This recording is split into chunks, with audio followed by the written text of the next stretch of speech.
Hello everybody, welcome to the 10th video of my Four Corners of the Earth channel. Hope you're all doing good. We're going to continue reading the Bible. I left off on Exodus chapter 13. So we're going to do 13 in some chapters. And we're going to continue with the story of Moses. And the plagues just happened. They're going to be departing from Egypt. So let's see what happens. Please follow along with your Bibles or just watch the video. Here we go. Exodus 13. Jehovah spoke further to Moses, saying, "Sanctify to me every firstborn male among the Israelites. The first male to be born of both human and animal belongs to me." Then Moses said to the people, "Remember this day on which you went out of Egypt from the house of slavery, because with a mighty hand Jehovah brought you out of here. So nothing leavened may be eaten. You are going out on this day in the month of Abib, when Jehovah has brought you into the land of the Canaanites, the Hittites, the Amorites, the Hivites, and the Jebusites, which he swore to your forefathers to give you, a land flowing with milk and honey. Then you must keep this observance in this month. 7 days you are to eat unleavened bread, and on the seventh day there will be a festival to Jehovah. Unleavened bread is to be eaten for the 7 days, and nothing leavened is to be found with you, and no sourdough is to be found within you or within all your territory. And you must tell your son on that day, 'It is because of what Jehovah did for me when I came out of Egypt, and this will serve for you as a sign on your hand and as a memorial on your forehead, so that Jehovah's law may be your mouth. For with a mighty hand Jehovah brought you out of Egypt. You must keep this statute in its appointed time from year to year. When Jehovah brings you into the land of the Canaanites, which he has sworn to you and to your forefathers to give to you, you must devote to Jehovah every firstborn male, as well as every male firstling of the livestock that you acquire. The males belong to Jehovah. Every firstling donkey you are to redeem with a sheep, and if you do not redeem it, then you must break its neck. And every firstborn male of your sons you are to redeem. In case your son should ask you later on, 'What does this mean?' then you should say to him, 'With a mighty hand Jehovah brought us out of Egypt from the house of slavery. When Pharaoh stubbornly refused to send us away, Jehovah killed every firstborn in the land of Egypt, from the firstborn of man to the firstborn of beast. This is why I am sacrificing to Jehovah all the firstborn males, and I redeem every firstborn of my sons. This must serve as a sign on your hand, as a headband on your forehead, for with a mighty hand Jehovah brought us out of Egypt.' Now when Pharaoh sent the people away, God did not lead them by the way of the land of the Philistines, although it was near. For God said, 'The people may change their minds when they are confronted by war, and will return to Egypt.' So God made the people go around by the way of the wilderness of the Red Sea. But it was in battle formation that the Israelites went up out of the land of Egypt. Moses also took Joseph's bones with him, because Joseph had made the sons of Israel solemnly swear, 'God will not fail to turn his attention to you, and you must take my bones up out of here with you.' They departed from Succoth and encamped at Etham at the edge of the wilderness. Now Jehovah was going ahead of them by day in a pillar of cloud to lead them along the way, and by night in a pillar of fire to give them light, so that they could travel by day and by night. The pillar of the cloud would not move away from before the people during the day, nor the pillar of fire at night." Chapter 14. Jehovah now said to Moses, "Tell the Israelites that they should turn back and encamp before Pihahiroth, between Migdol and the sea, with its view at Baal-Zephon. You are to encamp facing it by the sea. Then Pharaoh will say about the Israelites, 'They are wandering in confusion in the land. The wilderness has closed in on them.' I will allow Pharaoh's heart to become obstinate, and he will chase after them, and I will glorify myself by means of Pharaoh and all his army, and the Egyptians will certainly know that I am Jehovah." So this is what they did. Later, it was reported to the king of Egypt that the people had run away. Immediately, Pharaoh and his servants had a change of heart regarding the people, and they said, "Why did we do this and release Israel from serving as slaves for us?" So he made his war chariots ready, and he took his people with him. He took 600 chosen chariots and all the other chariots of Egypt with warriors on every one of them. Thus Jehovah allowed the heart of Pharaoh's king of Egypt to become obstinate, and he chased after the Israelites, while the Israelites were going out with confidence. The Egyptians chased after them, and all the chariot horses of Pharaoh and his cavalrymen and his army were catching up with them while they were camping by the sea, by Pi-hahiroth, facing Baal-zephon. When Pharaoh got closer, the Israelites raised their eyes and saw the Egyptians pursuing them. The Israelites became terrified and began to cry out to Jehovah. They said to Moses, "Is it because there are no burial places in Egypt that you have brought us here to die in the wilderness? What have you done to us by leading us out of Egypt? Is this not the very thing we told you in Egypt when we said, 'Let us alone, so that we may serve the Egyptians'? For it is better for us to serve the Egyptians than to die in the wilderness." Then Moses said to the people, "Do not be afraid. Stand firm and see the salvation of Jehovah that he will perform for you today. For the Egyptians whom you see today, you will never ever see again. Jehovah himself will fight for you, and you will keep silent." Jehovah now said to Moses, "Why do you keep crying out to me? Tell the Israelites that they should break camp. As for you, lift up your rod and stretch out your hand over the sea and divide it, so that the Israelites may go through the midst of the sea on dry ground. As for me, I am allowing the hearts of the Egyptians to become obstinate, so that they will go in after them. Thus I will glorify myself by means of Pharaoh and all his army, his war chariots, and his cavalrymen. And the Egyptians will certainly know that I am Jehovah when I glorify myself by means of Pharaoh, his war chariots, and his cavalrymen." Then the angel of the true God, who was going ahead of the camp of Israel, departed and went to their rear, and the pillar of cloud that was in front of them moved to the rear and stood behind them. So it came between the camp of the Egyptians and the camp of Israel. On the one side it was dark cloud, on the other side it was lightning up the night. So the one camp did not come near the other camp all night long. Moses now stretched out his hand over the sea, and Jehovah drove the sea back with a strong east wind all night long, turning the sea basin into dry ground, and the waters divided. So the Israelites went through the midst of the sea on dry ground, while the waters formed a wall on their right hand and on their left. The Egyptians pursued them, and all Pharaoh's horses, his war chariots, and his cavalrymen began going after them into the midst of the sea. During the morning watch, Jehovah looked at the camp of the Egyptians from within the pillar of fire and cloud, and he threw the camp of the Egyptians into confusion. He kept taking wheels off their chariots so that they were driving them with difficulty, and the Egyptians were saying, "Let us flee from any contact with Israel, because Jehovah is fighting for them against the Egyptians."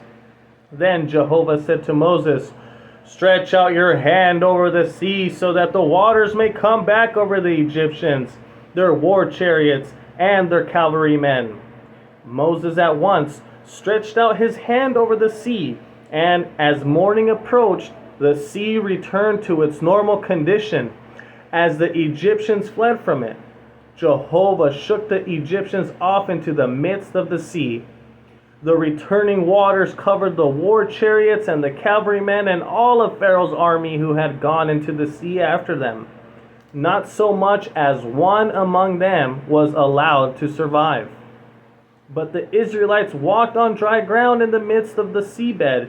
and the waters formed a wall on their right hand and on their left.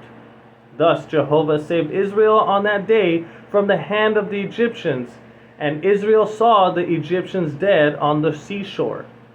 Israel also saw the great power that Jehovah wielded against the Egyptians. And the people began to fear Jehovah and to put faith in Jehovah and in his servant Moses. Chapter 15. At the time Moses and the Israelites sang this song to Jehovah. Let me sing to Jehovah, for he has become highly exalted. The horse and its rider he has hurled into the sea. My strength and my might is Jah, since he has become my salvation. This is my God, and I will praise him, my father's God, and I will exalt him. Jehovah is a powerful warrior.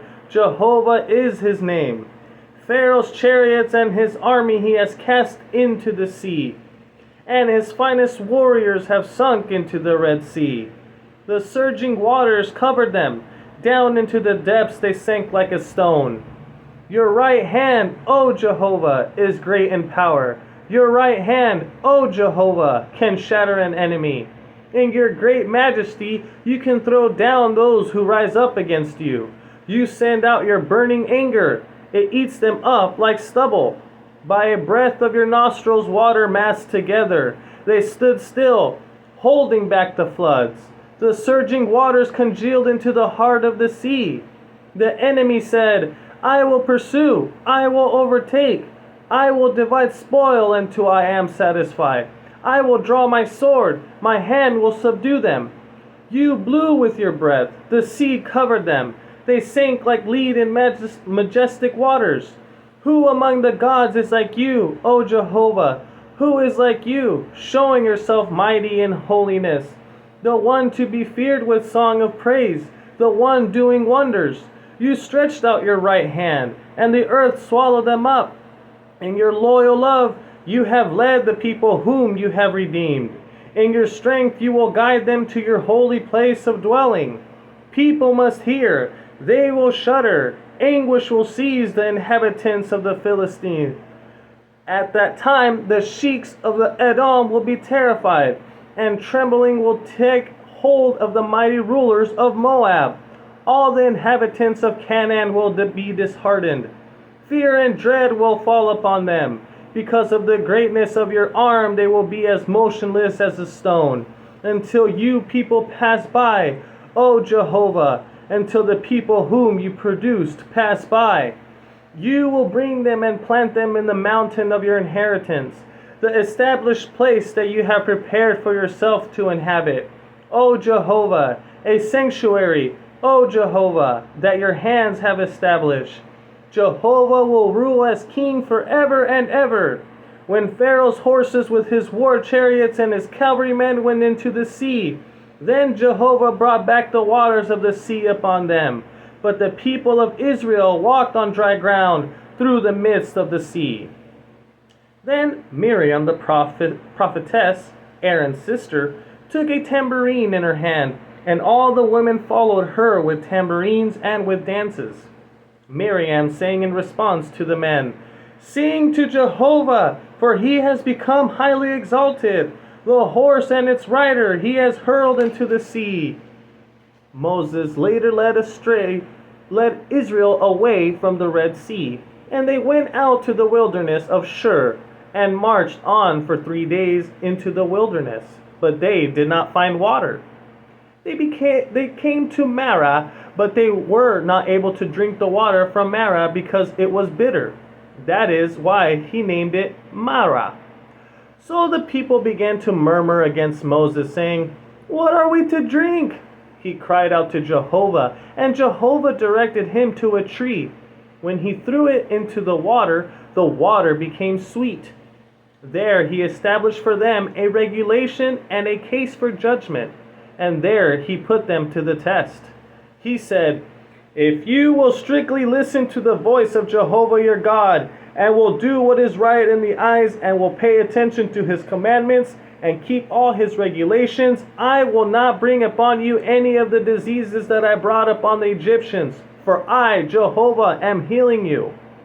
After that, they came to Elim, where there were 12 springs of water and 70 palm trees. So they camped there by the water. Chapter 16. After they departed from Elim, the entire assembly of the Israelites eventually came to the wilderness of Sin, which is between Elim and Sinai, on the 15th day of the second month after their departure from the land of Egypt. Then the entire assembly of the Israelites began to murmur against Moses and Aaron in the wilderness. The Israelites kept saying to them, "If only we had died by Jehovah's hand in the land of Egypt, while we were sitting by the pots of meat, while we were eating bread to satisfaction. Now you have brought us out into the wilderness to put his whole congregation to death by famine." Then Jehovah said to Moses, "Here I am raining down bread for you from the heavens, and each of the people should go out to gather his amount day by day, so that I may put them to the test to see whether they will walk in my law or not. But on the 6th day, when they prepare what they have gathered, it is to be double the amount that they pick up on each of the other days." So Moses and Aaron said to all the Israelites, "In the evening you will certainly know that it is Jehovah who brought you out of the land of Egypt. In the morning you will see Jehovah's glory, for he has heard your murmurings against Jehovah. Who are we that you should murmur against us?" Moses continued, "When Jehovah gives you meat to eat in the morning, in the evening, and in the morning bread to satisfaction, you will see that Jehovah has heard your murmurings, that you are murmuring against him. But who are we? Your murmurings are not against us, but against Jehovah." Then Moses said to Aaron, "Tell the entire assembly of the Israelites, come near before Jehovah, for he has heard your murmurings." As soon as Aaron had spoke to the entire assembly of the Israelites, they turned and faced toward the wilderness, and look, Jehovah's glory appeared in the cloud. Jehovah spoke further to Moses, saying, "I have heard the murmurings of the Israelites. Tell them, at twilight you will eat meat, and in the morning you will be satisfied with bread, and you will certainly know that I am Jehovah your God." So that evening quail came and covered the camp, and in the morning a layer of dew was all around the camp. When the layer of dew evaporated, there was a fine, flaky substance on the surface of the wilderness, as fine as frost on the ground. When the Israelites saw it, they began to say to one another, "What is it?" For they did not know what it was. Moses said to them, "It is bread that Jehovah has given you for food. This is what Jehovah has commanded. Each one should gather it according to how much he can eat. You are to take an omer measure for each individual according to the number of the people that each of you has in his tent." The Israelites began to do so. They gathered it, some gathering much and some gathering little. When they would measure it by the omer, the one who had gathered much had no surplus, and the one who gathered little had no shortage. They each gathered it according to what they could eat. Then Moses said to them, "Nobody should leave any of it until the morning." But they did not listen to Moses. When some men left of it until the morning, it bred worms and stink, and Moses began indignant of them. They would pick it up in the morning by morning, each one according to what he could eat. When the sun got hot, it melted.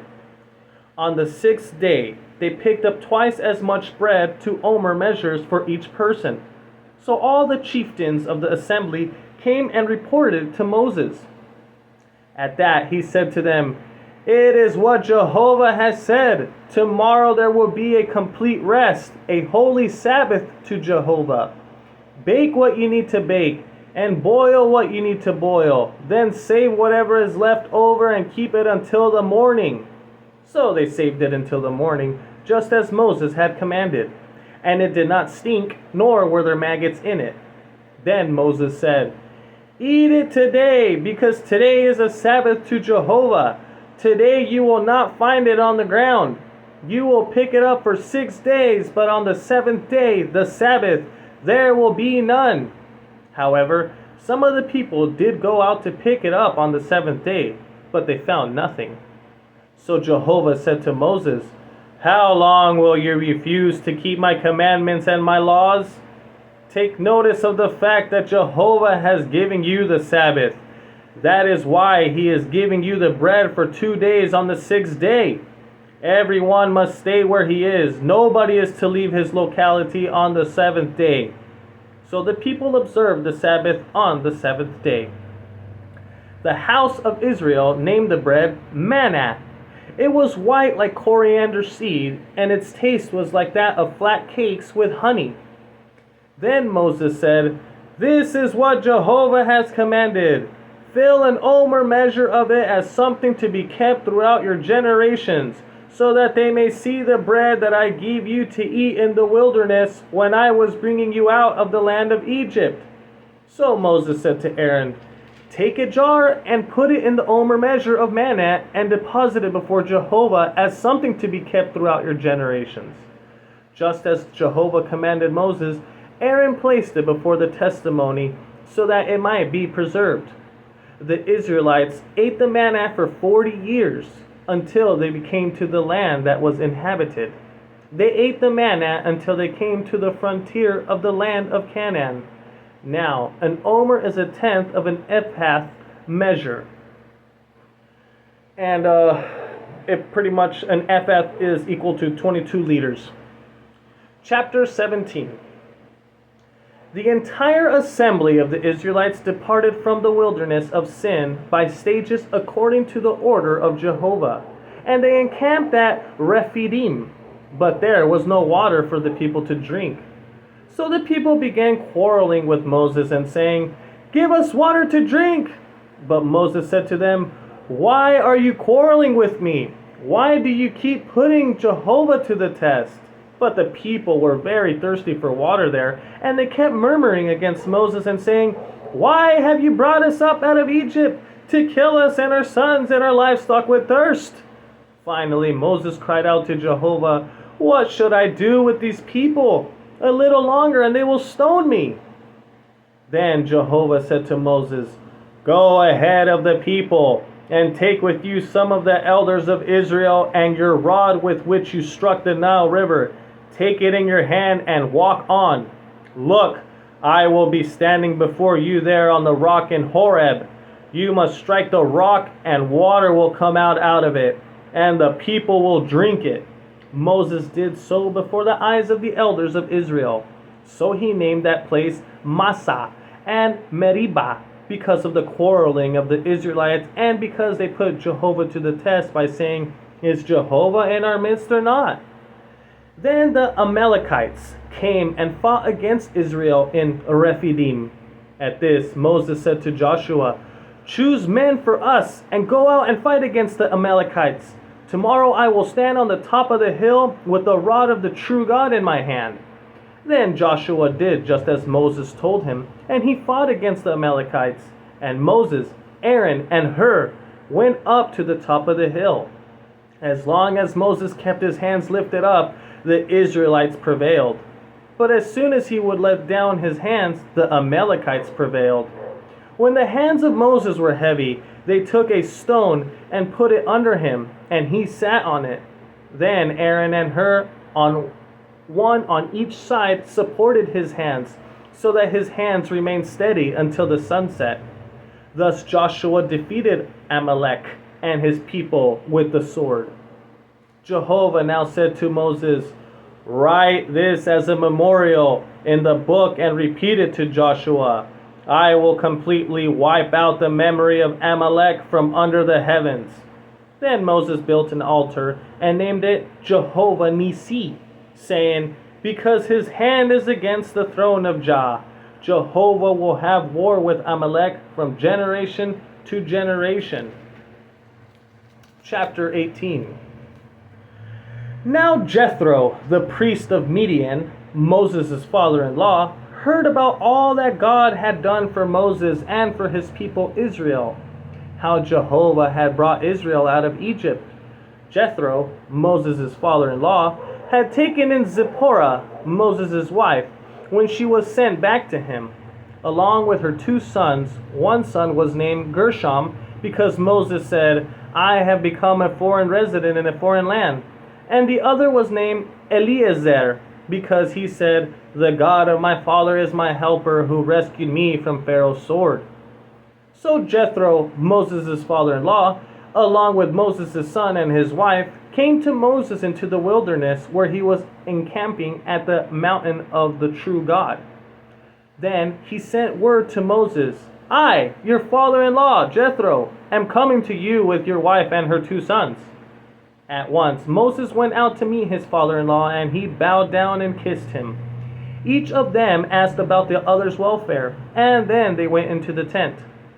Moses related to his father-in-law all that Jehovah had done to Pharaoh and Egypt in behalf of Israel, all the hardships that had befallen them along the way, and how Jehovah had delivered them. Jethro rejoiced over all the good that Jehovah had done for Israel by rescuing them from Egypt. Then Jethro said, Praised be Jehovah, who rescued you from Egypt and from Pharaoh, and who rescued the people from under the Egypt's control. Now I know that Jehovah is greater than all the other gods, because of what he did to those who acted arrogantly against his people. Then Jethro, Moses' father-in-law, brought a burnt offering and sacrifices for God. And Aaron and all the elders of Israel came to eat a meal with Moses, father-in-law, before the true God.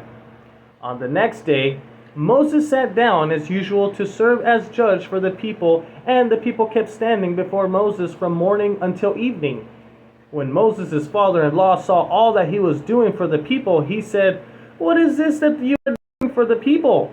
Why do you sit here alone with all the people standing before you from morning until evening? Moses said to his father-in-law, Because the people keep coming to me to inquire of God. When a case arises, it comes to me, and I must judge between one person and the other, and I must be known that the decisions of the true God and his laws. Moses' father-in-law said to him, What you are doing is not good. You will surely wear out, both you and this people who are with you, because this is too big a load for you, and you cannot carry it by yourself. Now listen to me. I will give you advice, and God will be with you. You serve as a representative for the people before the true God, and you must bring the cases to the true God. You should warn them about what the regulations and the laws are, and make known to them the way in which they should walk and the work that they should do. But you should select from the people capable men, fearing God, trustworthy men, hating dishonest profit, and appoint these over them as chiefs over thousands, chiefs over hundreds, chiefs over 50s, and chiefs over 10s. They should judge the people when cases arise, and they will bring every difficult case to you. But every minor case they will decide, making it easier for yourself by letting them share the load along with you. If you do this, and God so commands you, you will be able to stand the strain, and everyone will go home satisfied. Moses immediately listened to his father-in-law and did all that he had said. Moses chose capable men out of all Israel and appointed them heads over the people as chiefs of thousands, chiefs of hundreds, chiefs of 50s, and chiefs of 10s, so that they judged the people when cases arose. A difficult case they would bring to Moses, but every minor case they would judge. After that, Moses saw his father-in-law off, and he went his way to his land. I am going to pause it there. One of my favorite parts of this whole Moses and Israelites, journey that they're doing. It's crazy how, first of all, the water splitting, amazing. Can you imagine walking through and seeing these walls of water?